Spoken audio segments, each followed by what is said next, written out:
nous amener dans les profondeurs de la vérité de l'amour en Afrique. Mesdames et messieurs, bonsoir, vous êtes sur votre émission Secret d'amour. Secret d'amour, aujourd'hui nous sommes dans une banlieue de la cité capitale Yaoundé, où nous sommes allés à la rencontre des personnes merveilleuses. Parce que je ne les connais pas autant que vous, nous allons donc aller à la découverte de ce couple merveilleux qui a une histoire que le temps n'a pas pu arrêter, une histoire qui continue de nous, comment je vais dire, une histoire qui continue de nous émerveiller. Et parce que Roots TV est une télévision culturelle qui veut bien porter haut le flambeau de l'Afrique, nous avons pensé que tout le monde entier peut bénéficier de l'expérience et des merveilles de ce couple. Mesdames et messieurs, bienvenue donc sur votre plateau de l'émission Secret d'amour. Et ce soir, nous allons à la rencontre d'un merveilleux couple. Il s'agit du couple de papa, comme nous l'appelons, hein, papa Salomon Magnon et de son épouse. Maman, bonsoir. Bonsoir. Voilà. Papa, bonsoir. Bonsoir. Voilà, je suis très heureux. Voilà, nous sommes au domicile de papa et maman Magnon. Maintenant, nous allons nous déplacer pour aller sur le plateau qui a été préparé pour notre édification ce soir. Papa, on va aller tous ensemble.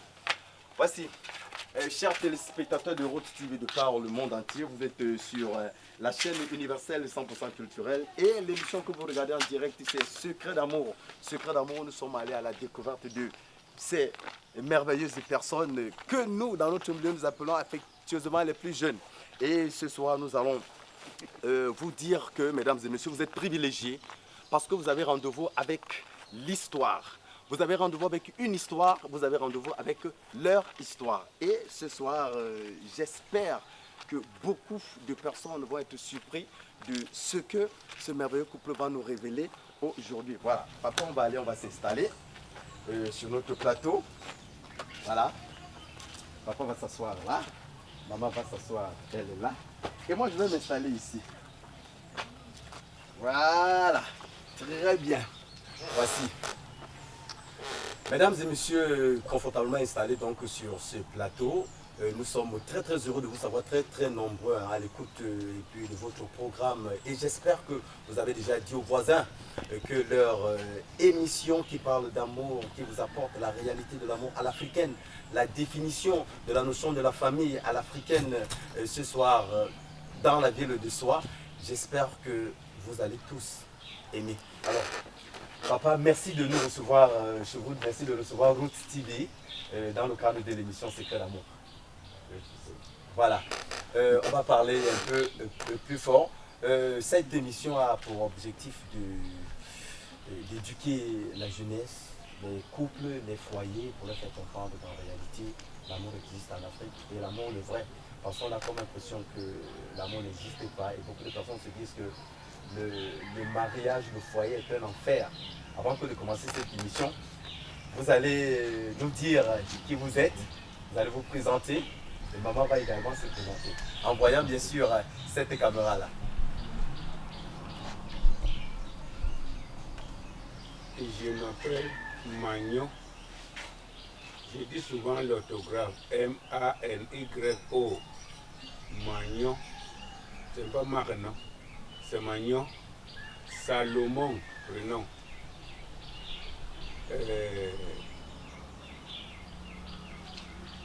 Dieu m'a fait grâce de connaître Jésus, d'être dans la maison de Dieu et de le servir. Je suis donc serviteur de Dieu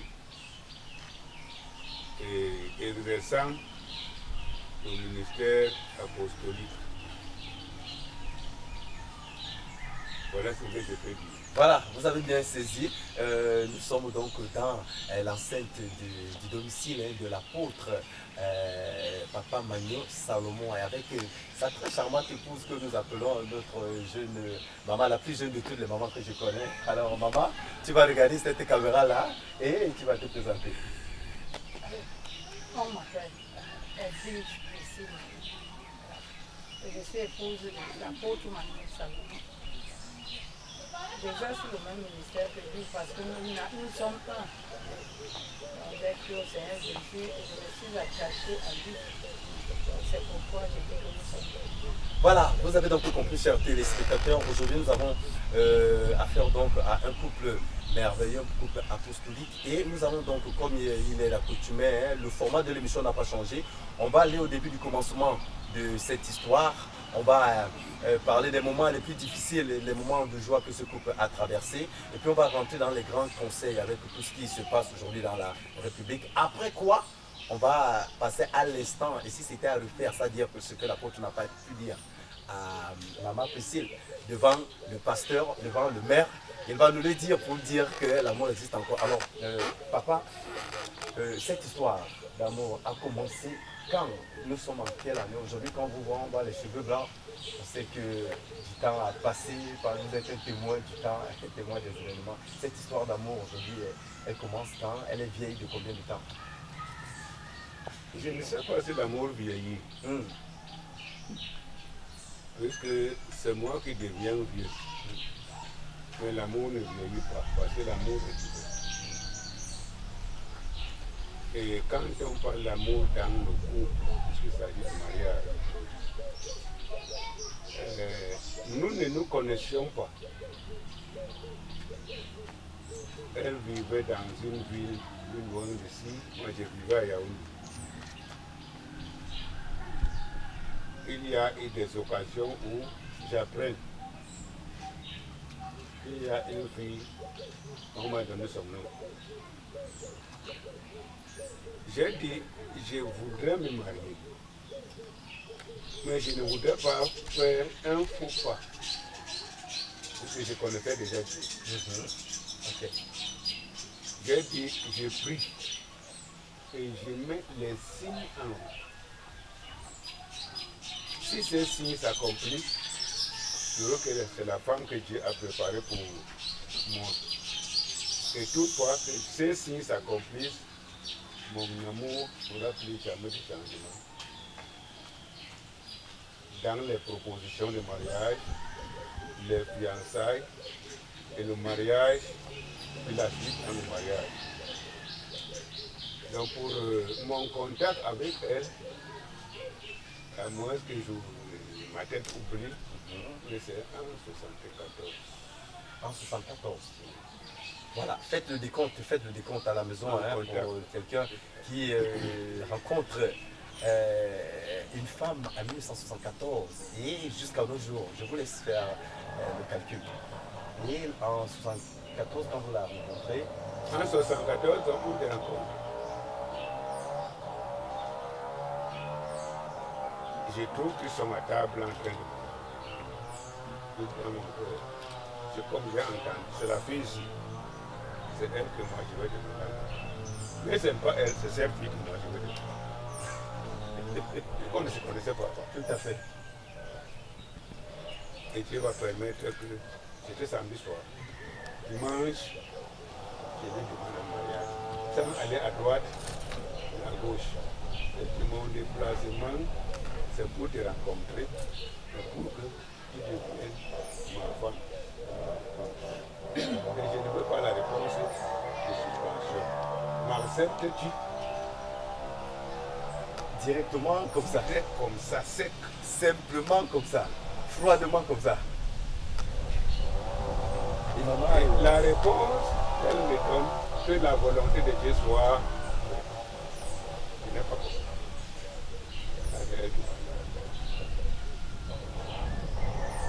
Après avoir passé 2 jours, j'avais acheté une Bible avec Dieu.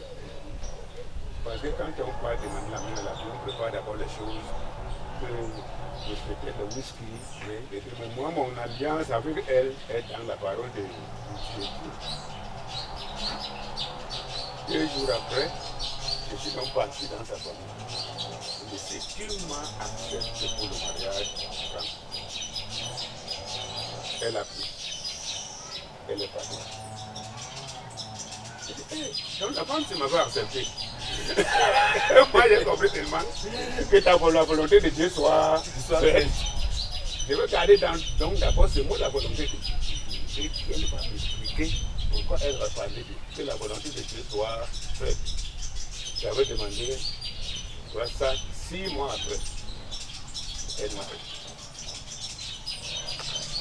Waouh. Dans les fiançailles, le mariage, la dot, nous avons encore fait tout ça.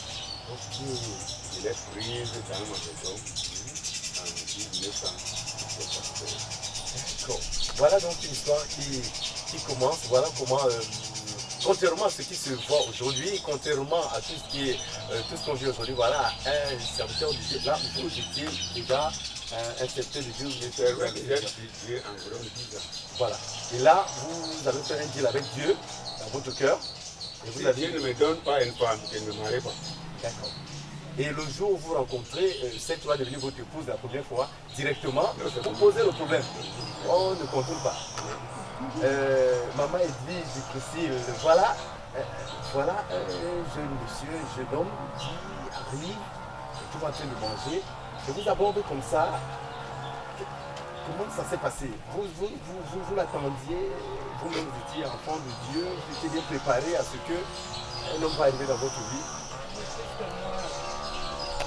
J'ai prié pour le mariage. C'était une jeune fille belle et qui était estimée par beaucoup de gens. Ah, il faut le dire. Oui. Puisque il y avait des jeunes gens qui voulaient me rencontrer. Puisque j'étais nouvellement avec la branche. Donc c'est pourquoi la nouvelle lui est parvenue. Il y a une fille là-bas, il faut aller. L'étoile qui a été Voilà. là. C'est parce qu'il y avait beaucoup qui voulaient de moi. Prétendant. Mais moi j'avais fait d'abord une prière. C'est ce qui a permis que je l'accepte. Bon, il a dit qu'il a mis un signe. Il a fait un signe. Moi aussi j'ai fait une prière. J'ai dit, mon Dieu, je ne peux pas me marier parce que quelqu'un est beau, parce qu'il est riche, parce qu'il y en a. Il y avait des riches, des beaux, des hommes que moi-même je préférais. Mais j'ai demandé la volonté de Dieu. Il y avait des hommes que vous-même vous désiriez. Oui. Mais vous J'avais avez... une catégorie, j'avais mon choix. Oui. Oui. Mais au finish, vous avez dit à Dieu. Mais j'ai dit à Dieu que ta volonté soit faite. Non, la mienne. Je veux un homme qui va rester avec moi dans ta maison, fidèlement, qui va m'encadrer. C'est ce que j'avais dit. Et j'ai aussi donné un signe. Le premier qui va venir, je vais l'accepter. Parce que d'autres venaient, après, Il n'avait pas le courage d'aborder. Il voulait passer par personne interposée. Et le signe que vous avez dit, c'est lui qui va arriver franc. qu'il soit boiteux, qu'il soit aveugle, je vais l'accepter. Et c'est pourquoi quand il est venu, je l'ai accepté. Et nous sommes Nous sommes dans les années 1974. Combien de foyers aujourd'hui sont bâtis sur la volonté de Dieu? Voilà.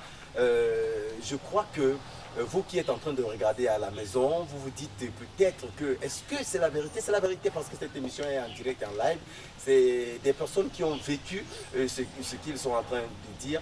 Et on va juste prendre une légère respiration, mesdames et messieurs. Question pour vous à la maison de reprendre vos esprits parce que c'est la vérité. On vous revient juste après.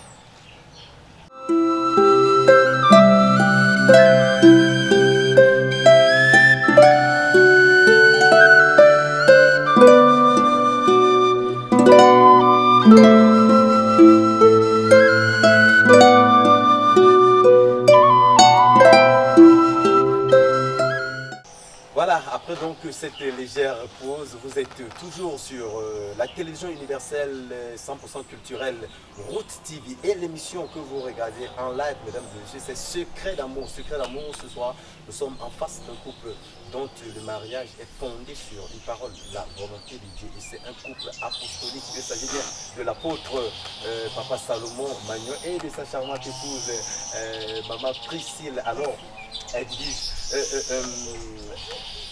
Papa, tout à l'heure, vous étiez en train de dire que après cette conversation-là, les fiançailles ont pris 2 ans et depuis 1976, vous êtes ensemble. Oui. Voilà, donc depuis 1976 jusqu'à 2018, vous-même faites le décompte parce que nous ici à l'émission, on n'a pas le temps de compter. Certainement, pendant ce temps, 76, 2018, ça fait combien d'années pratiquement?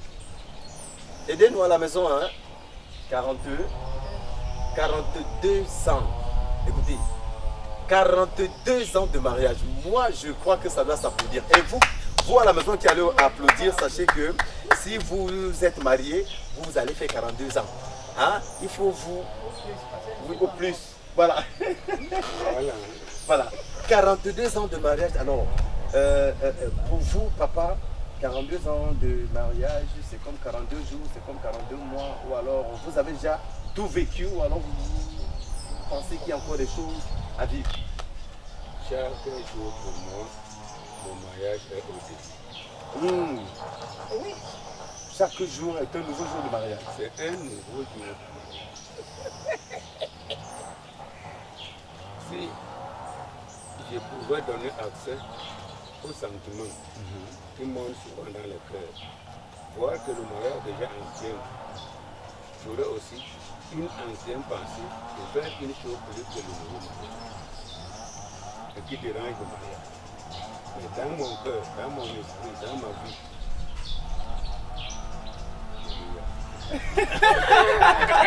vous savez, on ne dit ça que sur Route TV.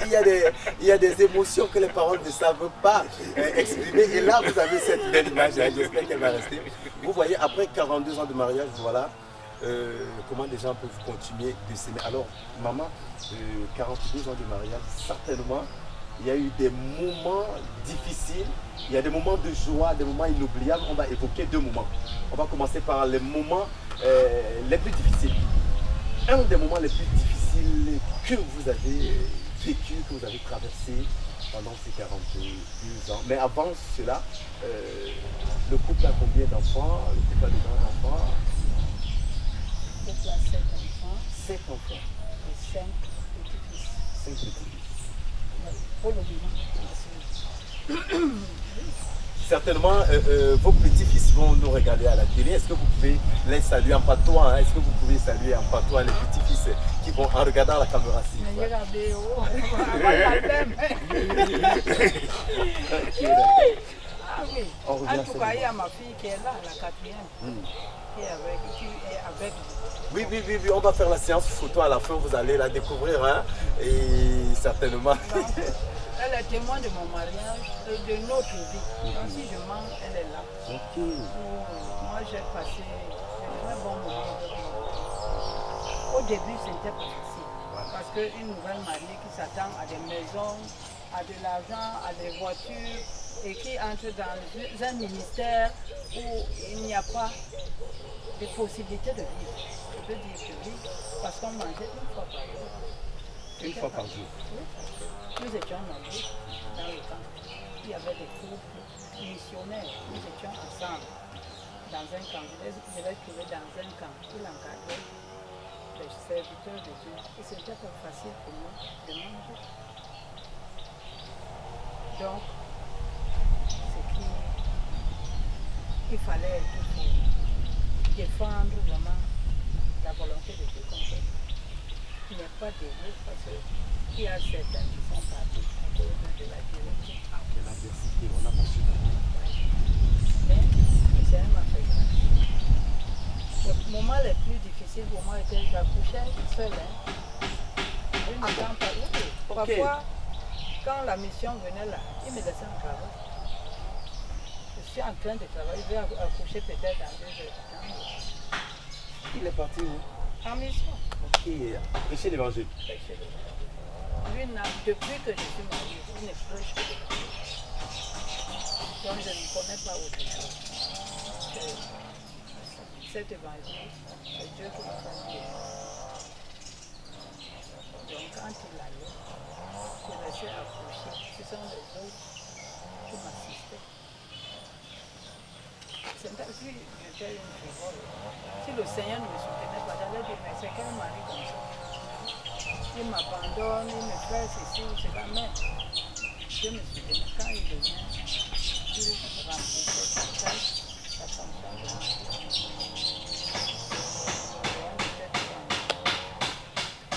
Donc, oui, pour moi, c'était compliqué. Que tu accouches, ton mari n'est pas là. Je ne sais pas qu'il est en Europe, mais il est là. Il te laisse en travail. Ça dit, je vais accoucher. Lui-même sait que tout de suite, là, je vais accoucher. Oui. Et la voiture est là, l'attendant. Il ne va pas dire au chauffeur, va. Ou bien au frère, non, je ne pars plus. Je lui dis, va que le Seigneur t'accompagne. Je reste accouché. Il trouve le bébé. Et ça comme ça. Donc, pour moi, c'était les moments les plus difficiles. Plus affronter toutes ces épreuves, parfois tu es enceinte, 3 mois, ton mari n'est pas avec toi. Donc, c'est pas facile. Et la femme a les 2 ans. Parfois, je n'ai plus. Il fallait regarder un peu. C'est vrai qu'il y a quelqu'un qui n'est pas là. Et ces enfants même, ils vont te témoigner que maman était beaucoup avec moi. Donc la maman a une grande confiance dans la famille. Si la maman n'est pas là, les enfants vont devenir des bandits, des vagabonds, même dans l'église. Parce que quand on parle de la l'œuvre de Dieu, il faut que la femme soit. Parce que la Bible dit que la femme sache bâtir sa maison. Mais l'insensé la renverse. Donc il fallait que j'encadre les enfants. Mon mari n'est pas. Voilà les moments les plus difficiles. C'est ce que vous demandez. Ah oui, oui. Voilà, les moments difficiles, c'est ce que je vous dis. Ce n'était pas facile. L'enfant veut le baigner, l'enfant veut ceci, le père n'est pas là. Qu'est-ce que je dois faire? Une maman qui est fidèle à son mari, Je suis elle est fidèle. fidèle à Dieu, Oui. elle refuse de mener une mauvaise vie pour essayer de joindre les deux bouts. Je n'ai connu que nous. On est ensemble. Attends, non. Je voudrais qu'elle va regarder quelle caméra. Voilà. Maman, je voudrais que tu redises cela. Parce qu'aujourd'hui. Oui. Sans honte. Je n'ai connu que mon mari et je suis avec lui seul. Moi, j'applaudis. Je sais que ça fait du mal dans la tête de certaines personnes, mais c'est ça, Roots TV, c'est ça, Secret d'amour. Vous amenez à rencontrer des personnes qui ont vécu des choses telles que votre esprit aujourd'hui ne peut pas concevoir. Mais c'est la vérité. Et papa, nous sommes en train de parler des moments difficiles que vous avez passés en 42 ans en tant que serviteur de Dieu, en tant que père de famille, dans le foyer, un des moments difficiles. C'est lequel? Bon, peut-être c'est une petite histoire. Parce que quand je l'ai marié, avant de me marier, on m'appelait sous-ingénieur dans le bâtiment.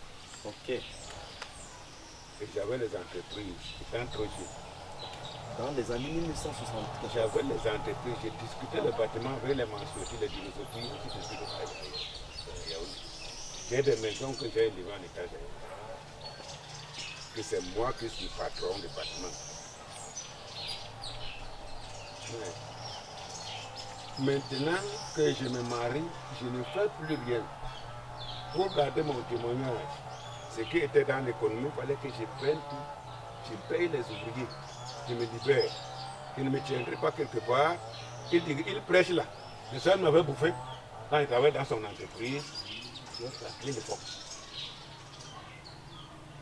Maintenant, mettez-vous en idée. C'est lui qui savait que c'est moi qui gère pour satisfaire les gens pour ne pas demander d'argent d'avoir. C'est lui qui a 2500 par mois. Il est marié. Il faut que les téléspectateurs comprennent bien. C'est-à-dire, avant le mariage, vous êtes un ingénieur du bâtiment. Et Dieu vous appelle à son service. Il m'arrache de ce travail. Ok, vous abandonnez ce travail. Oui. Vous vous mariez, vous recommencez la vie à zéro. Dans le néant.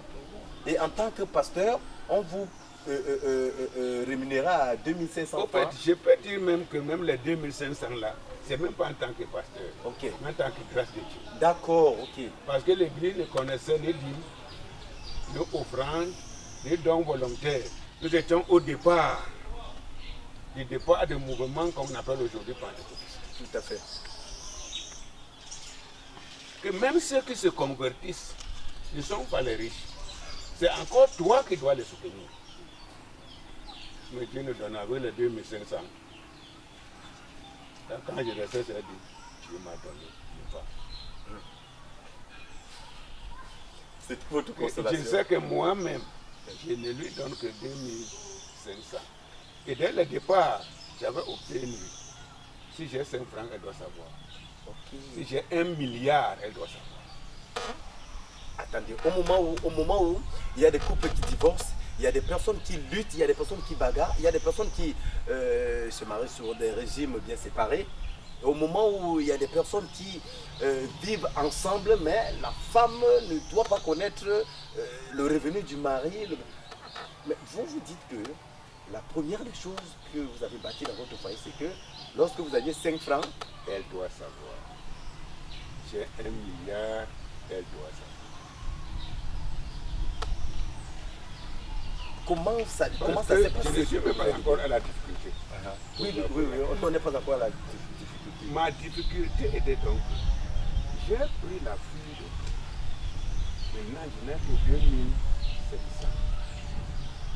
Il ne faut garder cette femme. Qu'elle sache qu'elle a trouvé un mari. Mais les possibilités ne sont pas là, c'est très bien. Que si le courage de Dieu n'était pas là, moi je parlais de sa part. Elle voit que je suis fatigué de rentrer de chez ça. Ouais, des fois, quand on entre dans la chambre, mais si tu savais que c'est comme ça, il ne fallait pas aller déranger la vie de tout. Et là, c'est votre moi qui vous parlez. Non, c'est dans la chambre. Personne ne sait qu'il y a quelque chose. Et mais moi, je sais que on m'appelait ici, blanc à la peau noire. Mais Dieu a voulu que tout Dieu au lieu de blanc à la peau noire. On ne dormira jamais en famille. Que c'est qu'il faut dire quand même. Il nous garder comme ça, jusqu'à ce que c'est arrivé. Que le terrain que j'ai ici, je vais donner les terrains, mais avec une contribution de 50 000. Je dis, mais moi, je n'ai pas l'économie d'un franc. Quand j'ai mes 2500, je donne ma femme. J'ai tout même qu'elle réussit à nous garder pendant tout un mois. Et je sais qu'elle ne court pas les hommes dehors.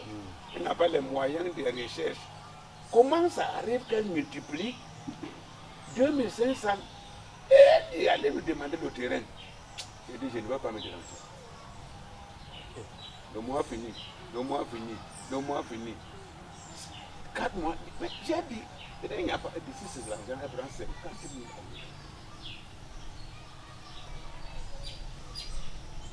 Vous venez payer la quittance pour avoir le tout. Waouh. Donc ma grande difficulté, c'était les soins. Prendre soin de votre femme. Vous soupiriez contre vous-même pour prendre soin de votre femme. Je gémissais. Oui, ok, d'accord. Et là, c'était l'homme qui avait la crainte de Dieu, l'homme qui aimait son épouse, qui voudrait mettre sa femme, comme on dit, en haut, et qui n'avait pas les moyens. Revenons un peu à cette base de gestion-là. Vous voulez faire comprendre que les 2500 que vous perceviez, c'est ça que vous donniez à un moment, et le sous-préfet qui donnait les terrains aux gens, il fallait une caution de 50 000. Et là, vous étiez incapable. Oui, j'étais incapable. Et là, c'est maman qui, dans l'alchimie que seules les femmes savent faire, a pris. Maman, comment ça s'est passé? Ouais, c'est bon. Pour moi, je faisais une petite couture. La couture. À la maison. À la maison. Je faisais la couture et on me donnait un peu d'argent. Là, j'avais les yeux, je pouvais faire des tuniques, des brassières, je vendais.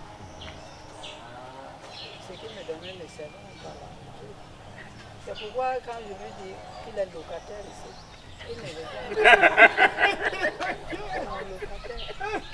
Je peux l'enlever, je peux l'enlever. Oh, super. Donc, vous allez vous demander 2500, c'est comment? C'est quand même... On ne comprend pas. Je faisais des petites... Je commençais à faire beaucoup d'argent. Parce que j'ai appris la technique. Oui. Ce qui permettait qu'on pouvait et on pouvait avoir ce que je ne connaissais pas que j'avais fait. Je gardais toujours, mais quand un frère me dit on partage le terrain, et ce terrain-là, je lui dis que je veux le terrain. Il m'a regardé, il me dit, on n'arrive pas à manger, mais comment tu... Et un autre serviteur de Dieu était venu à la maison, il n'avait pas d'enfant. Il n'a jamais eu d'enfant. Il est mort sans enfant. C'est lui qui m'a poussé même.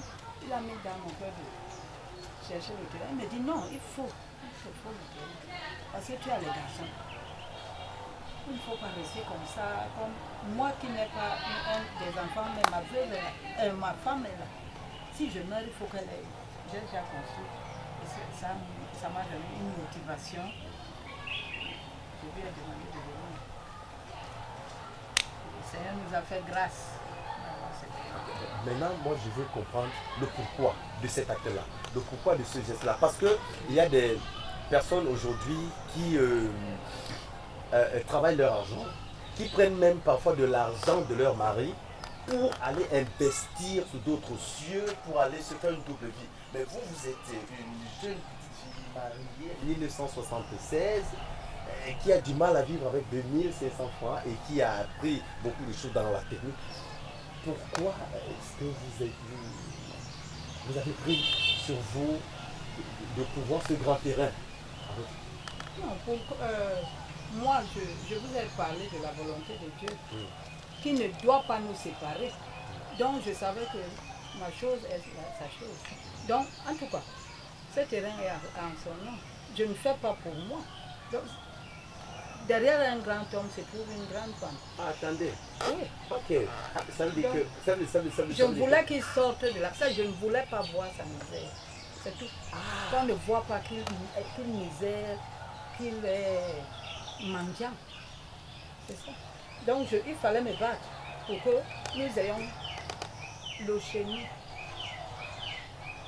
D'accord. Voilà, pendant que certains dans les villages, dans les quartiers, se battent à exposer la fragilité de leur mari, de leur époux, voilà une dame qui, depuis 1976, a pris sur elle, quand le Cameroun n'était pas encore ce qu'il est aujourd'hui, a pris sur elle la responsabilité de couvrir la misère de son mari, de sauver l'image de son mari et de hisser son mari au grade de tous les grands hommes du temps. Alors, ça, moi, il y a des personnes qui ne vont pas croire ça. Il y a des personnes qui vont pleurer même. Il y a d'autres qui vont se dire que c'est des choses qui n'existent pas. Mais ça, c'est la vérité. C'est alors la vérité. Et en ce moment-là, vous n'aviez pas d'autres ambitions, vous n'aviez pas envie de partir en France, d'abandonner votre foyer, de voir un autre homme. Parce que, belle femme telle que vous étiez, il faut dire que vous avez grandi à Kribi. Vous étiez à la plage, vous connaissiez la vie de dehors, vous voyez, vous n'avez pas été tenté par toutes ces choses-là. Les tentations ne manquent pas. Les tentations ne manquent pas. Oui. Les tentations ne manquent pas. Mais il faut résister. Il faut résister à la tentation. Donc moi, comme toute jeune femme, je pouvais aimer avoir une voiture, une maison en étage, bien. Mais je me contentais, je regardais mon mari. C'est à mon mari que je me référais.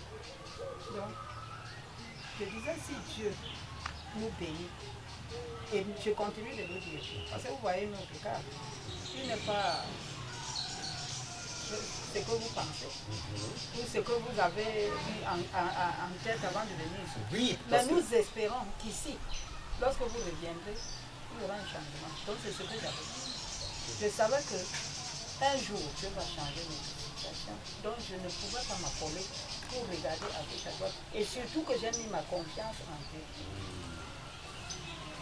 C'est Dieu, en Dieu que j'ai cru. Il n'y avait pas. Moi je prenais le Dieu. Parce qu'il me disait, si je vais, les hommes me draguaient. Lui-même ça. Est-ce que je n'étais pas une femme? On me draguait, on me proposait. Un jour même, j'ai amené quelqu'un qui voulait me déranger. J'ai dit, bon, allons voir mon père. Attendez, ok. Quelqu'un vous a fait la cour. Il vous gênait tellement. Et vous lui avez proposé, ok, c'est pas un problème. Je vous amène chez mon père. Et le père était votre mari. C'était mon mari.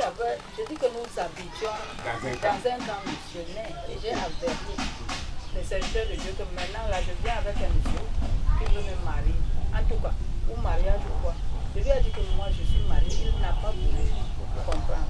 lui ai dit, bon, on part chez monsieur Nicolas. Ils étaient là, ils attendaient.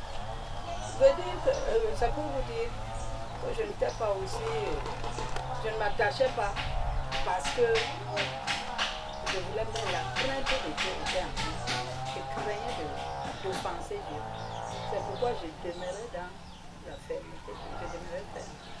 Ok, c'est vrai je vais m'accrocher un peu à ce fil-là. Ce monsieur, quand vous l'avez amené, ça s'est passé comment? Lui-même sait ce qu'il a fait, est-ce qu'il n'a pas pu résister? Depuis ce jour que j'ai été délivré de ce garçon. Chaque jour, on m'envoie au marché, il arrache mon porte-monnaie, il fait ceci, il veut jouer avec moi, je lui ai dit, bon, on va voir mon Dieu. Et quand il voit les serviteurs de Dieu, il fuit. Il dit que je voulais le tuer. Et là, vous avez été libéré, délivré.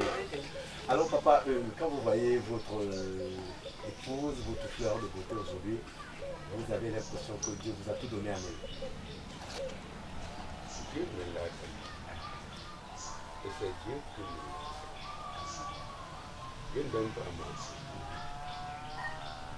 Même quand on enseigne les dons spirituels, un don spirituel, Dieu te donne le don complet. Moi, je dis qu'il dit, celui qui trouve une femme, trouve le bonheur. Je n'ai pas trouvé une femme. Dieu m'a donné. Dieu vous a donné le bonheur. Maintenant, on va parler des moments les plus heureux, parce qu'on est en train de parler du bonheur. On va parler des moments les plus heureux que vous avez traversés ensemble. Celui que vous gardez, c'est vrai qu'il y en a tellement, mais celui tel que lorsque vous pensez à ce moment-là, vous avez encore la force de dire Seigneur, je te bénis. C'est lequel? Peut-être je vais me répéter. Ok. Chaque jour, j'ai quelque chose qui me fait pour dire non, Seigneur, vraiment aujourd'hui c'est plus bien. Chaque jour. Chaque jour. Pendant que des hommes disent souvent que je suis en train de... Je vis l'enfer à la maison, je cherche le bonheur, la paix, la tranquillité dans la bière, dans les bars avec des filles de joie. Mais vous dites quand même que 42 ans de mariage, chaque jour... Au contraire, même c'est moi qui étais un peu difficile. Elle ne savait même pas causer. Ok. Même jour. Alors que lui, elle voulait la causerie léger. Vous étiez le grand spirituel, l'homme vraiment qui 10 la ans société. du ministère. 10 ans du ministère, il fallait bâtir tout le Cameroun. Voilà, c'était la vie. Et la petite reine était là, elle voulait jouer. À un temps, comme on est à l'école publique,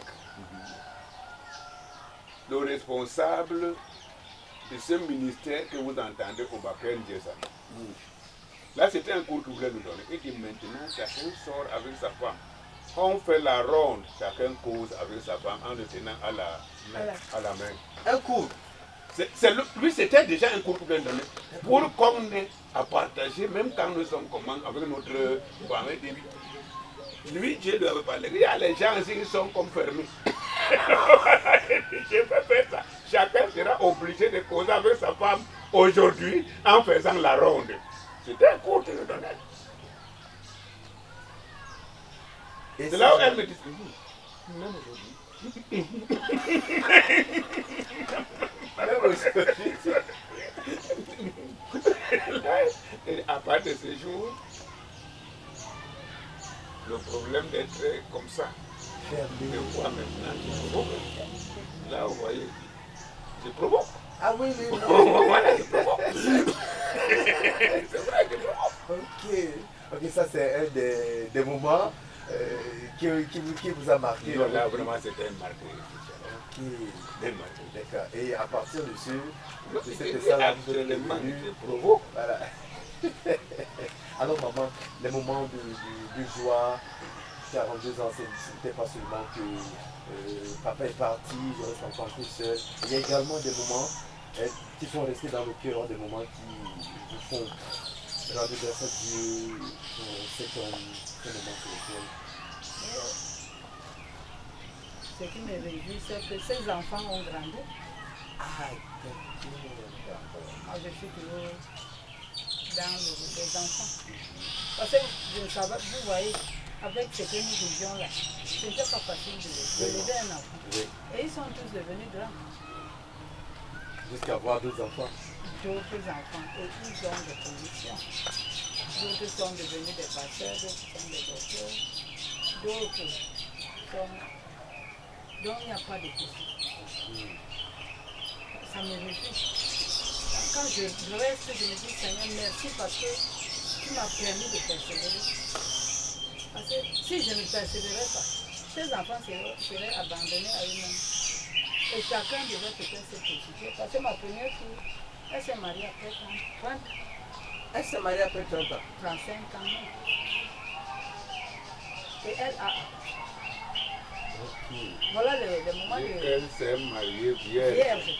Non, attendez, voilà, vous êtes sur Secret d'amour, vous êtes sur Secret d'amour, vous êtes sur Route TV, la télévision universelle 100% culturelle. Et l'émission que vous êtes en train de voir, c'est Secret d'amour. Et là, nous avons ce merveilleux couple-là qui, maman, tu dis que ta première fille, elle s'est mariée à presque 35 ans et elle s'est mariée vierge. Et elle a accouché. Je vais vous préciser, je vais faire cette précision. Nous sommes au Cameroun, ce pays qu'on appelle l'Afrique en miniature. Nous sommes à Yaoundé, le siège des institutions républicaines. Et nous sommes dans la deuxième ville la plus intellectuelle de Yaoundé, Yaoundé 2, Soa. Nous sommes à Soa, où nous sommes en train donc de rencontrer ce merveilleux couple qui nous fait des révélations. Qui eût cru qu'au Cameroun, on trouve encore des personnes à même d'encadrer des enfants, à même d'encadrer des filles, au point que elle se marie à plus de 35 ans. Et ça, c'est le secret. Et c'est parce qu'elles ont pris le Seigneur Jésus. C'est pas moi, c'est le pas. secret. Parce que dire que je les gardais, non. Elles se gardaient. Ok. Parce que la Bible dit que celui qui est né de Dieu se garde lui-même et le malin ne le touche pas. Tout à fait. Donc, elles allaient dans les universités. Il y a eu la fille, elle était en Europe. Elle pouvait prendre un blanc là-bas, elle est revenue. Elle allait vierge en Europe, elle est revenue vierge, elle s'est mariée. Elle s'est mariée et elle a accouché. Bref, vous avez compris, chers téléspectateurs, leur vie est un moment de bonheur, est un instant de bonheur, c'est le bonheur, c'est les moments de paix. Maintenant, nous allons aborder la troisième rubrique, c'est les conseils. Les conseils, mais avant d'aborder cette rubrique, chers téléspectateurs, on va marquer une légère pause, on revient juste après.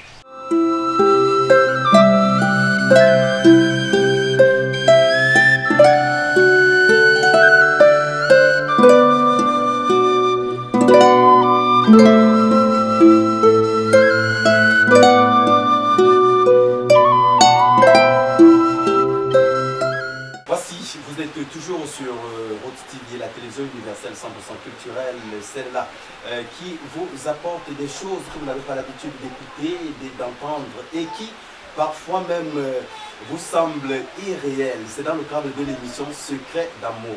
Vous êtes toujours sur la même émission avec le couple apostolique Papa Salomon Magnon et sa charmante épouse Maman Edwige Christine. Ne vous posez pas la question de savoir pourquoi est-ce que le décor a changé. Vous l'avez constaté, nous sommes bel et bien dans le domicile. Pourquoi? Parce que nous sommes à Yaoundé et nous sommes en temps de pluie. La pluie s'est invitée à ce rendez-vous de l'amour. La pluie est venue également témoigner, célébrer. Et cet amour que nous sommes en train d'apporter, je vous sais pourquoi.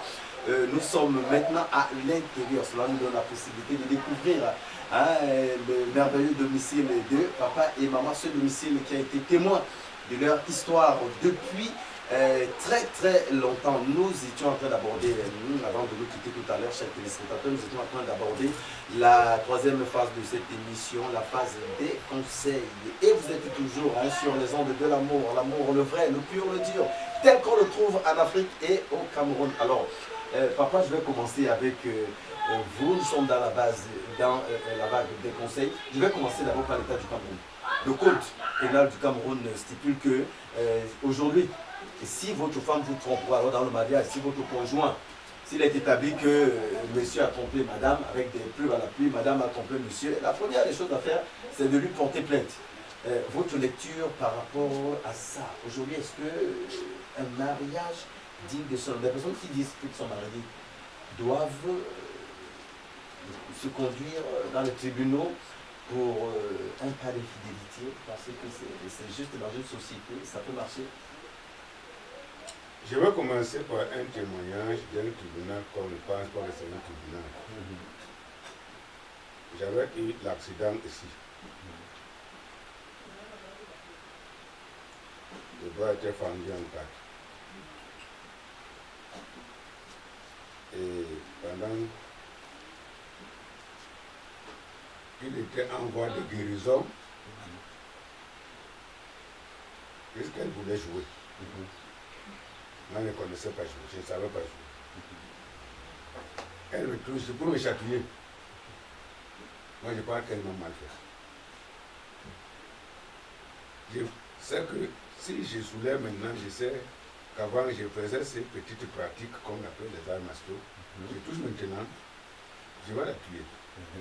Mais je vais porter plainte, c'est déjà le tribunal. Je vais porter plainte au pasteur qu'elle m'a provoqué. Et à cause de cette plainte, j'ai encore une leçon. Quand j'ai exposé, j'ai parlé, le premier qui a pris la parole me pose la question, est-ce que depuis que vous êtes marié, tu as déjà porté ta femme sur ta cuisse? Moi, je l'amène pour qu'elle soit punie. Moi, on me demande de la porter sur ma cuisse. Là, j'ai fait une erreur. On ne m'entendra plus jamais pour l'aide de ma femme. Alors qu'elle dit non, moi je m'amusais, je jouais. Donc je vois donc à partir de là, quoi qu'on ne construit pas le monde à partir de soi. Je crois qu'un conseil important, prendre sa femme, prendre son mari, amener au tribunal, c'est exposer le mariage. C'est montrer déjà le fond de votre caisse. Le mieux, dans la vie générale, c'est de vous retrouver. Vous posez des questions. Pourquoi tel acte même s'est produit entre nous? J'ai dit, vous êtes dans l'église où je suis, ou dans la foi en Jésus, où vous n'êtes pas. Je vais vous donner un bon sens. Parce que partout, les gens cherchent la paix. Mais des fois, les procédures de paix, elles manquent. Mais voilà, on était là tranquille. Il y a pas qu'à. Nous commençons à casser nos propres assiettes. Nous porter pourquoi même? Ça vient même d'où ici? Vous aurez une solution. Vous permettez de ne pas aller exposer votre fond de valise. Il n'y a personne sur cette terre qui soit marié et qui n'ait pas certaines difficultés dans la maison, mais les procédures. Donc c'est là que je dis que amener, ça allait t'exposer toi-même. Ça allait rendre nu ton mariage. Ça allait montrer tes incapacités d'un responsable chargé d'instruire et d'aider à la construction du foyer. Je crois que je dois d'abord m'arrêter là. Mais s'il y a quelque chose que je veux. D'accord. Le message est passé, hein, il est direct, il est droit. Traîner son conjoint à l'épouse, c'est démontrer à souhait son irresponsabilité et son incapacité à être responsable dans ce que le ciel, la vie et Dieu vous a confié. Maintenant, un conseil à l'endroit des jeunes. Il y a des hommes aujourd'hui qui, au nom du mariage pour tous, parce que ça court. On parle de la jeunesse androïde, on parle de cette jeunesse qui est libre de faire ce qu'elle veut, comme elle veut. On parle du mariage. Il y a des jeunes aujourd'hui qui disent que le mariage, c'est l'enfer pour un homme. Se marier, épouser une femme, c'est signer son arrêt de mort.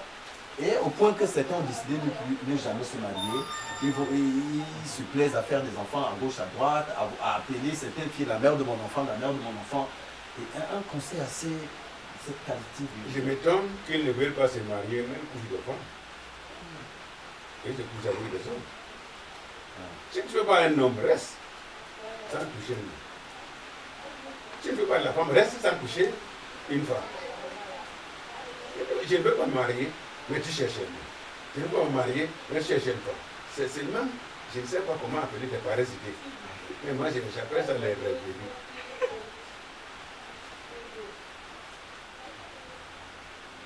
Donc, je peux donner conseil aux jeunes, parce que nos cœurs là sont trop dispersés dans plusieurs choses. Parce que je vais dire, c'est que beaucoup de gens ne sont pas convaincus que ce qui sort de ces livres est la parole de Dieu. Mais ici, dans la parole de Dieu, c'est le mariage qui est recommandé. Parce que tu dis, il n'est pas bon que l'homme reste seul. Moi, Dieu, je lui ferai un semblable à lui. Si Dieu donc, que nous croyons qu'il y a quand même un créateur qui nous a fait, quoique certains parlaient des gens qui sont devenus patriciens, des champions, des champagne et tout ça. Mais il y a une masse quand même qui sait que Dieu existe, il nous a créés. Si c'est lui qui nous a créés, il dit qu'il n'est pas bon que tu restes seul, toi, homme. Toi, tu trouves que c'est bon. Est-ce que c'est encore la même ligne de marche? Et si Dieu, c'est la vérité, toi qui as pris le contraire, est-ce que c'est encore la vérité? À vous de répondre à la maison. Vous qui nous regardez. Donc nous avons donc besoin de saisir que ce jeune-là doit revenir en lui-même, comme Dieu a dit. Il n'est pas bon que l'homme soit seul. Que chaque jeune homme qui n'est pas encore marié, comment dire, il n'est pas bon que je sois seul. Il n'est pas bon que je sois seul. Il va commencer déjà un manquement dans sa vie. Et il sera poussé à aller se marier. Et quand vous allez me poser la question, comment se marier, c'est encore une autre chose. Ah oui, ça se fera l'objet peut-être d'un enseignement. On vient de découvrir la Mais, maison. d'abord que il n'est pas bon que je sois seul. Quand une chose n'est pas bonne, aidez-moi, elle est comment? Mauvaise. Mauvaise. Il est mauvais que je sois seul.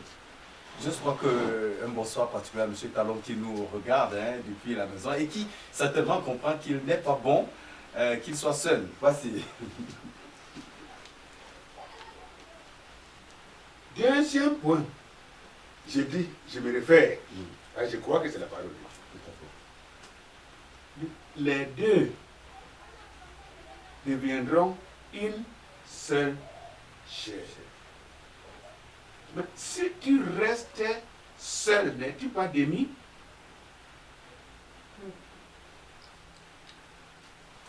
Combien de demi nous regardent ce soir dans le monde entier? Je crois que cela s'adresse particulièrement à vous. Voici encore cette deuxième chose qui doit aider aux jeunes hommes de chercher à se marier.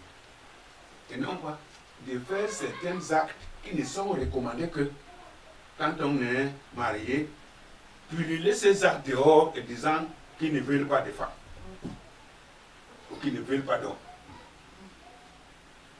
Le message est passé. Voici, maman, vous êtes mariée depuis 1976, vous avez connu un seul homme dans votre vie qui est votre mari, qui vous enchante jusqu'aujourd'hui, dont vous êtes toujours amoureuse et chaque jour est un jour de bonheur. Maintenant, contrairement à ce que vous vivez là, je sais qu'il y a des personnes qui nous regardent à la maison et qui ont mal à la tête d'écouter tout ce que nous on est en train de découvrir ici parce que elles se disent que c'est des choses impossibles. Et là, nous sommes dans la vague des conseils. Votre secret, je voudrais que vous le partagiez aujourd'hui avec toutes les dames qui nous regardent dans le monde entier, c'est quoi? Garder un homme, s'investir à partir de 2500 francs, rester fidèle malgré l'adversité, ne pas fuir, aller refaire une vie ailleurs, refuser toutes les tentations. 42 ans, c'est quoi le secret? Le secret, c'est seulement la parole de Dieu. Qu'est-ce que je vais vous dire?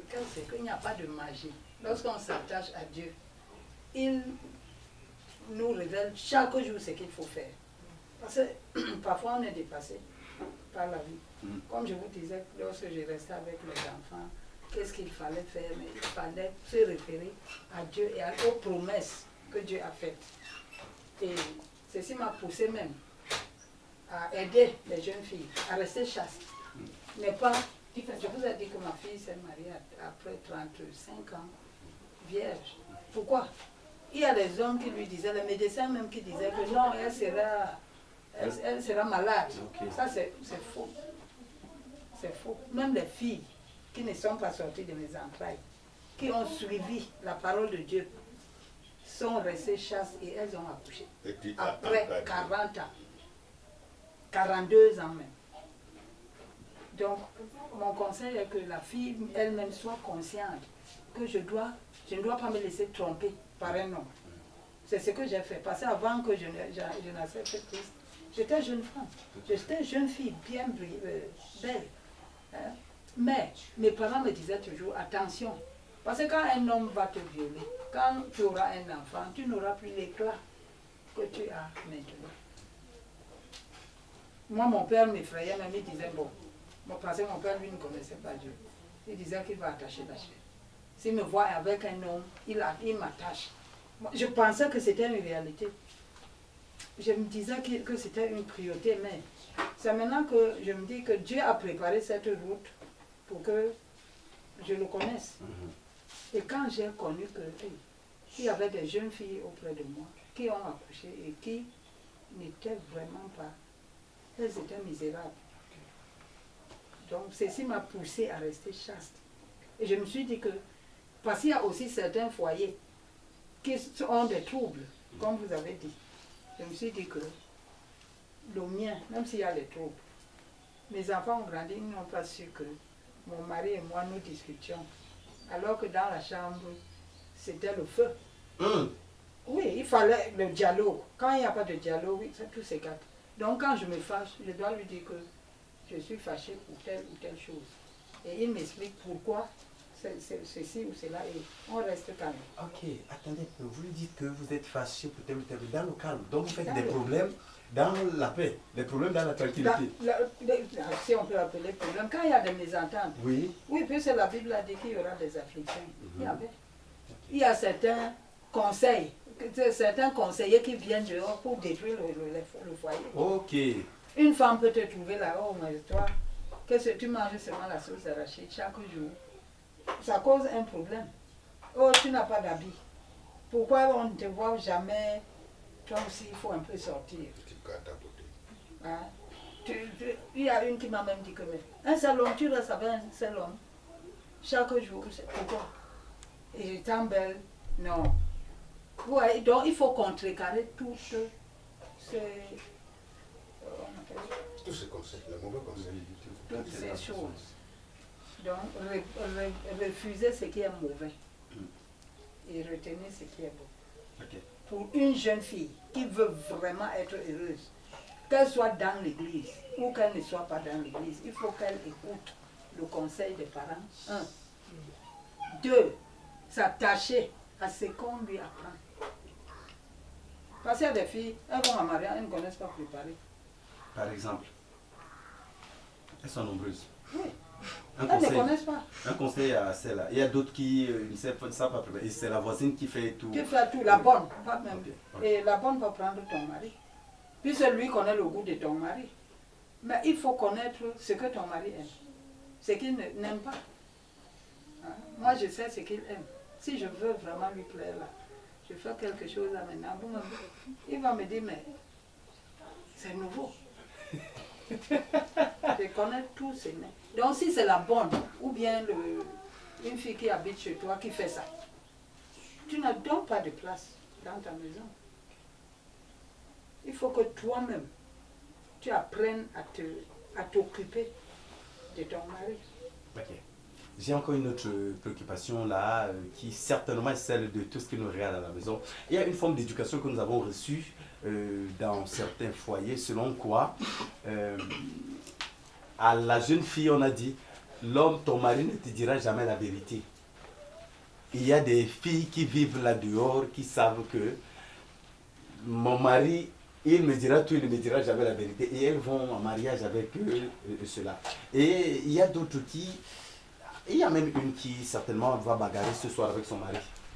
Il y a une qui a programmé la bagarre avec son mari ce soir. À celle-là, quel est le conseil que vous lui donnez? Il vous est souvent arrivé de cravater papa un jour? En tout cas, les yeux rouges, oui. Les yeux. Ça ne manque pas. Les yeux Comme rouges. je vous ai dit, oui, je me fâche aussi. Est-ce que je ne suis pas un ange? Oui. J'ai des défauts Oui. qu'il supporte. Il en a aussi. Donc, tout ça, c'est l'entente. Ça dit ne pas bagarrer pour... Ça ne va rien donner. Alors, il faut s'asseoir. Le dialogue, je vous dis, le partage, là, ça aide pour qu'il n'y ait pas de bagarre. Celles qui disent que le mari ne peut rien... Te dire la te vérité. dire la- Le mari ne te dira jamais. Ça dit qu'elle sait, Non, sait c'est que faux. son mari Moi, ne lui mon dira mari, partout où je vais, je dis que mon mari, je le témoigne partout. Parce qu'il me dit la vérité plus que tout. Je ne peux pas te considérer parce que je ne te connais pas, mais je connais mon mari. Même s'il va, je sais que lui, ce qu'il me dit est vrai. Il ne me ment pas. Quand il a l'argent, il me donne. C'est moi qui sais gérer. Et lorsque je lui dis, ça, c'est comme ça, il croit. Parce que nous croyons à un seul Dieu. Et il sait que moi, je me suis vraiment donné à Dieu. Donc l'important aussi est de croire au Seigneur Jésus. C'est lui qui transforme les gens, qui change la mentalité.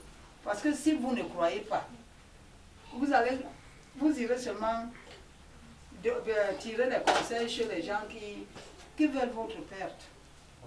Oui.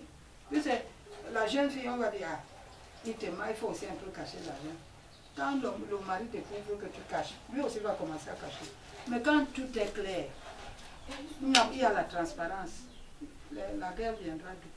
Ok maman, il y a d'autres catégories de filles, de dames qui nous regardent et qui sont même en train de se demander est-ce que c'est possible 42 ans, est-ce que c'est possible ce que je suis en train de voir là, c'est la vérité. Et là, je voudrais que vous leur donnez un conseil. Il y a des personnes qui ont commencé mal, qui sont mariées avec d'autres ambitions, qui sont mariées parce que le gars il est plein aux as, qui sont mariées parce que pourquoi on m'appelle aussi dame. Et le foyer est devenu aujourd'hui un caillou chaud. D'autres sont même en train de vouloir divorcer, d'autres sont en instance de divorce. À celle laquelle le conseil que tu peux leur donner pour que l'harmonie et la paix reviennent dans le foyer. Ce que je peux dire à toute femme qui a des difficultés, parce que rien n'est facile. Quand on se marie, il faut le frottement. Ça ne commence pas, le bonbon ne vient pas là. Hein? On ne peut pas encore témoigner quand vous n'avez pas encore vécu ensemble. Lui, il ne me connaissait pas, je ne le connaissais pas. Mais quand on est resté ensemble, il fallait se connaître. C'est-à-dire se dire la vérité. Dire que moi, je suis comme ça. Tu ouvres ton cœur à ton mari t'ouvre son cœur. Là, c'est pas facile. Moi, j'aime le couscous. Lui, il m'avait dit, j'aime le couscous. Moi, j'ai dit, je n'aime pas le couscous. Mais comme tu aimes le couscous, je vais te faire le couscous. J'aime le piment, moi, je ne mangeais pas le piment. Mais je m'adapte à ce qu'il fait. Donc ça, il faut que ceux qui nous écoutent là, apprennent à se connaître. C'est ce que je dis. Parce que si tu ne connais pas ton mari, tu vas demeurer dans l'hypocrisie d'abord, parce que tu ne vas pas tout lui dire. Quelque chose va te ronger. Non. Tu penses que oh, si je dis, il va me blâmer, comme ceux qui aiment les bagarres, il va me taper. Non, dis. Même s'il te tape, une fois, deux fois, il va comprendre que non. Mais pourquoi la femme, si elle s'approche toujours? Il y a d'autres qui disent, je laisse la cause de mes enfants. Elles ne connaissent pas, elles ne comprennent pas. Parce que c'est pas, elle n'est pas venue en mariage avec les enfants. Elle a marié un homme. Donc si les enfants sont venus, c'est la grâce de Dieu, c'est la bénédiction de Dieu. Et elle ne doit pas rejeter le mari parce qu'il y a les enfants. Elle doit toujours accomplir le devoir du mari. Ok maman, maintenant nous sommes dans une mouvance universelle de la femme, l'émancipation de la femme qui parle aujourd'hui d'égalité 50-50 entre l'homme et la femme, égalité 50-50, la femme doit être égale à l'homme. Vous venez de faire, depuis 1914, vous êtes avec votre mari, égalité, ça doit être, quel est le conseil à donner? Parce qu'aujourd'hui, on a comme l'impression que tout le monde, toutes les dames veulent faire des choses pour être même l'égalité que les hommes. Est-ce que c'est nécessaire? Je ne pense même pas qu'il y a égalité. Et il ne peut pas avoir égalité. Pourquoi? L'homme a été créé d'abord le premier. La femme est venue, on a dit quoi? L'aide. C'était une aide. Il venait de dire, donner un verset biblique, Dieu a dit qu'il n'est pas bon que l'homme soit seul. Je lui ferai une aide semblable à lui. Donc l'aide n'est pas venue pour s'égaler à l'homme. Non. Puis l'aide, la femme est la côte. On dit qu'elle a été tirée. La côte, c'est ici. L'homme est la tête. Parce que la Bible dit, Dieu est le chef de Christ, Christ est le chef de l'homme, l'homme est le chef de la femme. Donc moi, je ne trouve pas d'égalité dedans. Réclamer ses droits ne veut pas dire être égal à l'homme. C'est ce que je me dis. Parce que la Bible a dit que la femme, les désirs de la femme se porteront vers son mari. Dire que mon mari, je n'ai pas de savoir, ce n'est pas l'égalité. Mais discuter, faire la concurrence avec lui. Non, Dieu n'a pas permis. Tu es sorti aujourd'hui, je sors demain. Je sors demain, c'est pas ça. C'est ce qui a fait qu'elle sorte, mange le fruit avant le mari. L'homme était là, tranquille.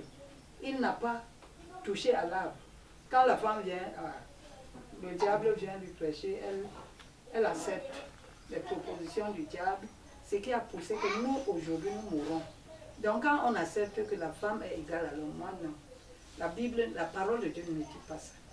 Mais la parole de Dieu me dit que la femme a le droit de demander les choses donc, à son mari. Tout à fait. Voilà, vous êtes toujours sur Route TV. Nous allons nous acheminons vers la fin de cette émission. Et vous avez su, nous sommes en train d'aller vers la dernière rubrique. Et si c'était à refaire? Parce que ça, c'est l'instant de vérité de cette émission. Et si c'était à refaire? Et si vous avez des conseils, des questions que nous n'avons pas pu poser, vous savez, nous retrouver sur notre page Facebook Route TV, commenter, publier, poser toutes les questions que vous voulez. Nous allons les relayer auprès. Et si vous voulez même les rencontrer, contactez-nous simplement à Route TV. Et si vous avez des problèmes dans votre foyer, on peut vous faire les rencontrer et certainement vous pouvez être restauré. Alors, papa, maintenant, c'est vrai que c'est une question quand, en principe, je ne devais plus poser. Parce que vivant ce que je suis en train de vivre là, mais la déontologie de l'émission m'impose à te poser cette question. Et si c'était à refaire, s'il fallait que tu te remaries 5 fois, 10 fois, 15 fois, 20 fois, ce sera avec la même femme. Si oui, pourquoi? Je ne comprends pas. Donc tu divorces. Je me remarie, c'est-à-dire je la renvoie d'abord chez ses parents, puis je pars encore prendre. Non, ça dit, si l'occasion, si la possibilité était donnée de célébrer 10 mariages encore, ce sera avec la même... En dehors d'elle, oui, prendre d'autres femmes. Oui. Oh, mais la question est claire en ces temps. Permettez-moi vous poser la question. Si vous acceptez que, c'était à le faire, que la chose là est vraie, ce que je veux dire, oui, les deux deviendront une seule chair. Si c'est 3, c'est combien de chair? Bon, et si toi tu entres, je vais montrer l'exemple sur toi. Parce que toi et ta femme, vous avez une chair. Quelqu'un vient se greffer, si on voit notre tête qui sort là. Quelqu'un entre chez toi, on ne va pas voir que c'est un monstre qu'il a trouvé. Tout à fait. Tout à C'est fait. pour cette raison que les foyers sont les foyers monstres. Ok. Des foyers à problème. Parce que l'homme a voulu toujours penser qu'avec sa sagesse, il fait des choses en train d'améliorer beaucoup, alors qu'il se noie de plus en plus. Faites tout. Personne ne peut aimer deux femmes de la même manière. C'est ça. Dieu n'a pas donné ça. Il y a toujours parmi les deux une qui est aimée, l'autre est seulement là pour ouvrir une chose. Je prends Abraham, elle a Sarah. Pardon, il a Sarah, merci. Et il y a Agar à côté, parce qu'il manque la femme. Sarah lui donne l'exemple, la permission de prendre Agar pour qu'il ait un enfant.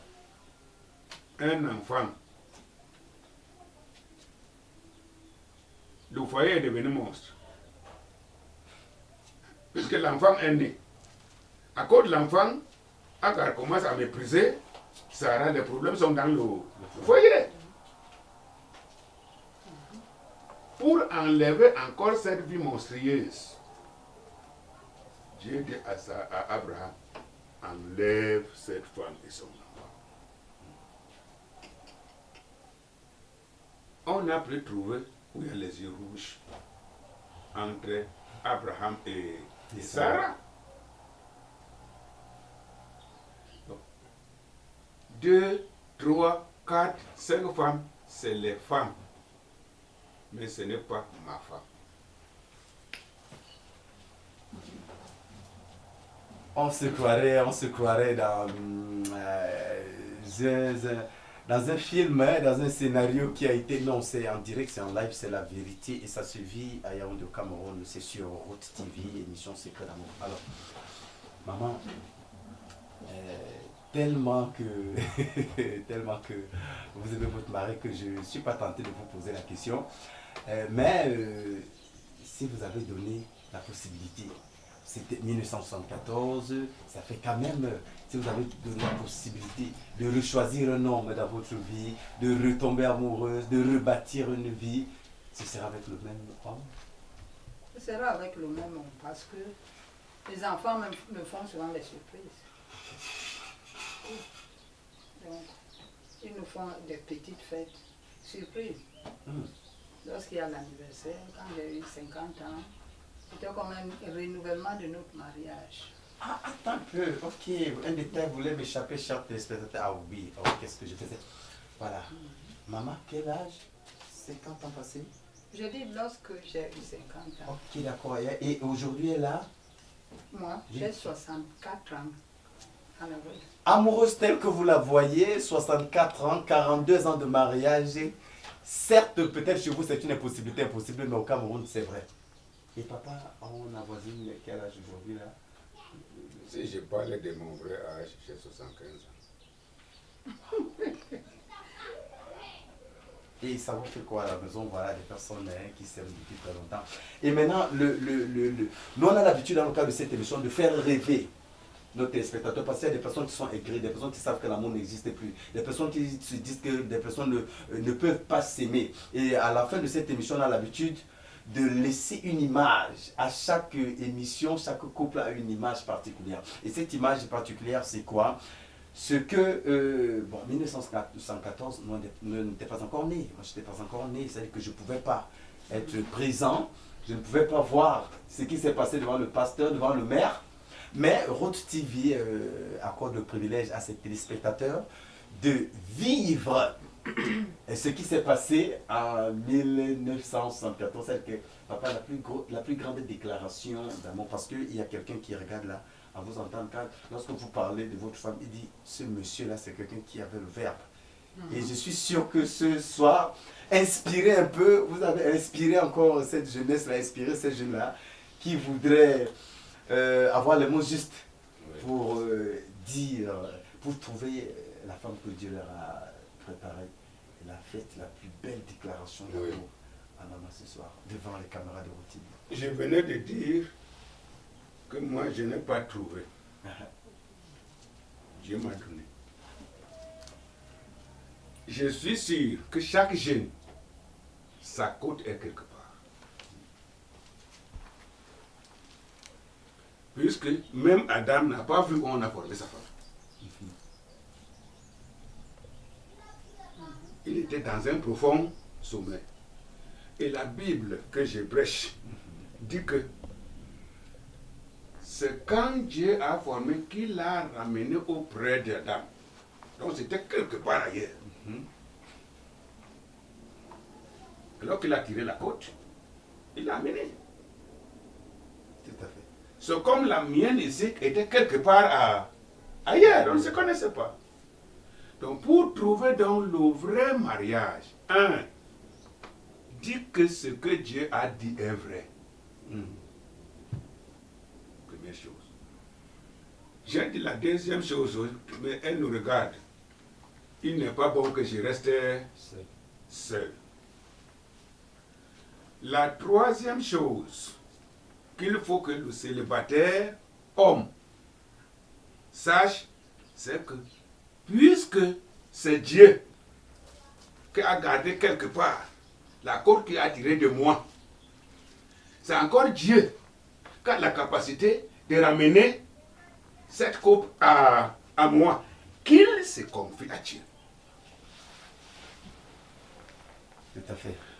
Avant, les parents, quand quelqu'un se mariait, partaient contrôler les charlatans pour qu'on lui donne la femme. C'est vrai qu'ils trouvaient des femmes comme ça, mais c'était seulement la domination. C'était vraiment pas l'amour, c'était vraiment pas la charge, c'était la domination. Moi, je sais des fois, ma mère, mon papa coupait des morceaux de bois, raclés, durs. Il attache pour elle va crier là aujourd'hui. Mais celle-ci n'a même pas connu que je fasse comme ça.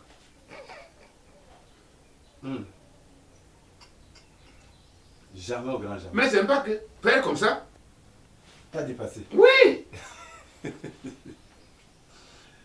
Mais puisque je sais que quand Dieu retire, il amène, tu te confies à lui, il te ramène et il te donne comment prendre soin. Parce que plusieurs sont comme ça aujourd'hui, rien que ils ont appris. Elle a parlé maintenant d'étudier, de s'étudier. Tu vas étudier, mais tu ne vas pas découvrir toutes les griffes.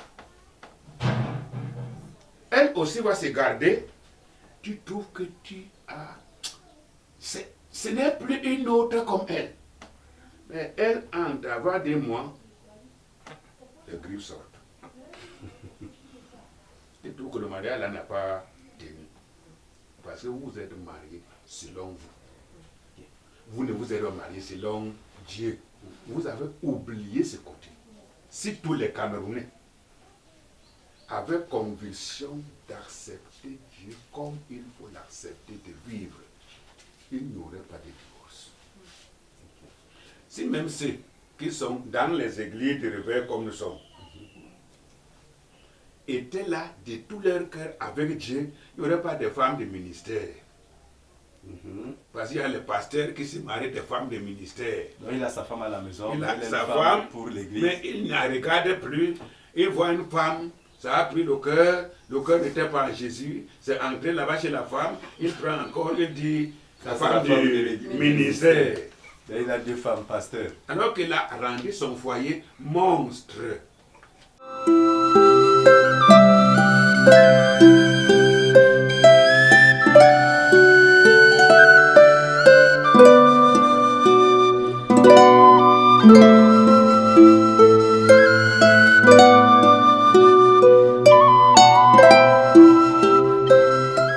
Voilà, nous sommes toujours dans le cadre de cette émission et ce merveilleux couple a bien voulu parce que ils disent que ce qu'ils sont en train de dire c'est la vérité. Nous avons une preuve palpable de ce qu'ils sont en train de dire. On va avoir l'insigne honneur de recevoir leur quatrième enfant, celle-là qu'on appelle Julie, sur ce plateau. Alors on l'accueille tous ensemble, hein, comme vous à la maison. Alors Julie, installe-toi, bienvenue déjà, bonsoir. Bonsoir. Comment tu vas? Bien, merci. Voilà, tu es le quatrième enfant de papa et maman. C'est la vérité. Ok, d'accord. Et les autres frères, ils sont occupés. Oui. Ok. 42 ans de mariage pour papa et maman, toi, ça te fait rêver?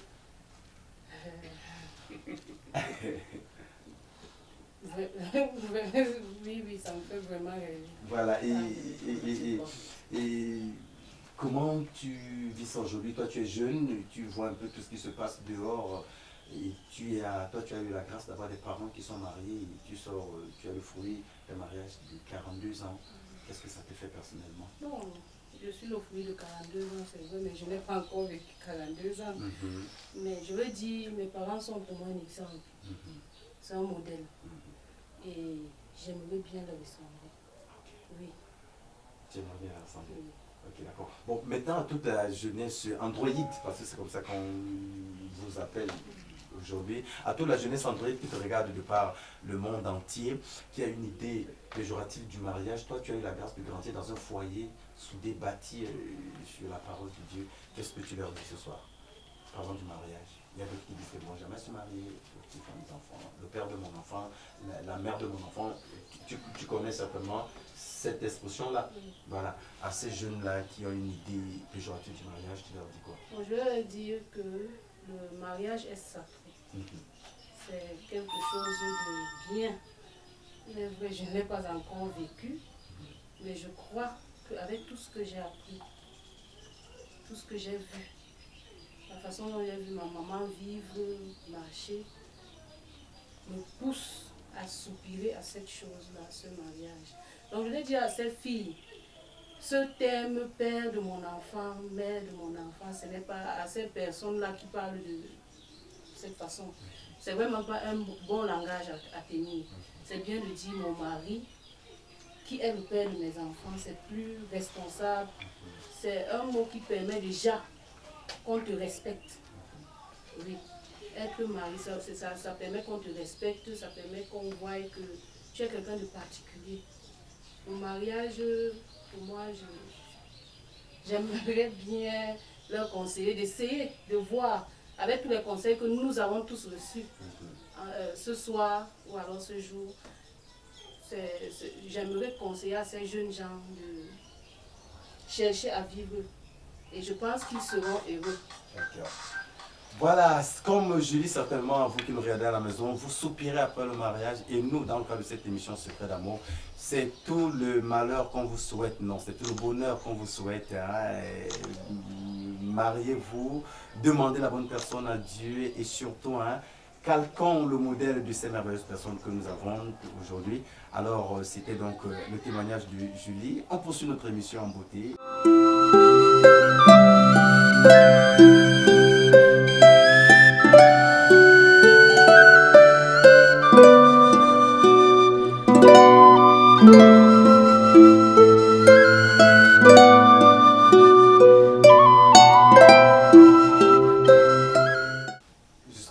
J'ai passé auprès de tous les pasteurs du monde entier. Donc c'est donc très important de se remettre à Dieu, sachant que ma côte est quelque part.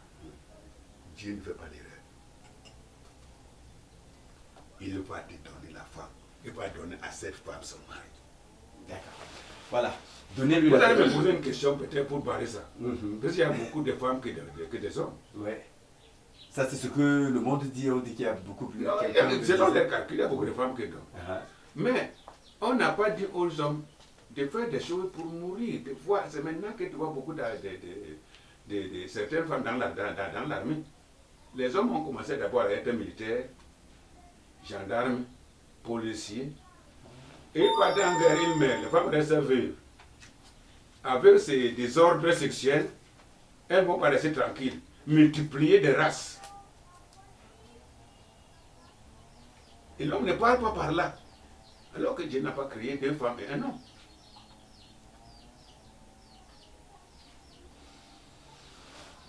Merci. D'accord, voilà. Nous sommes au terme de l'émission. Nous sommes au terme de l'émission.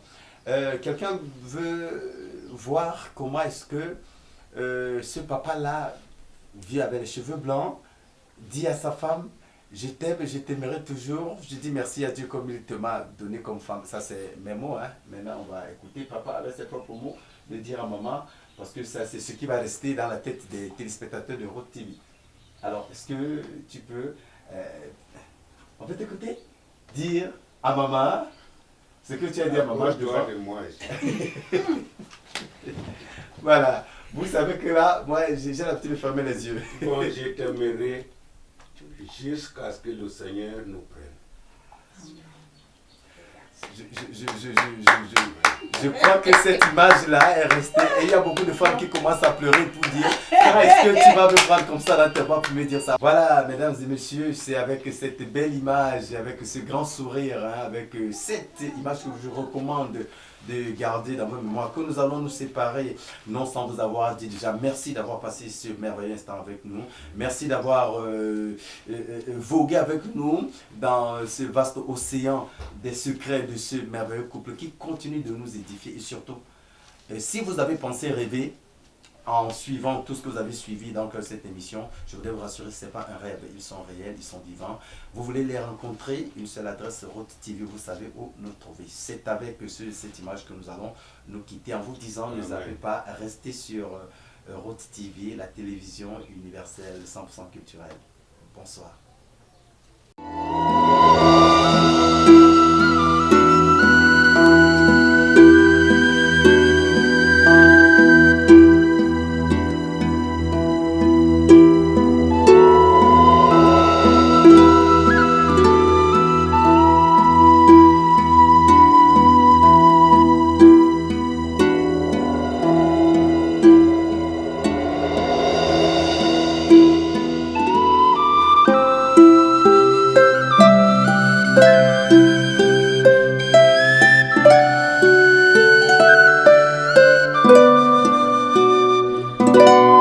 Thank you.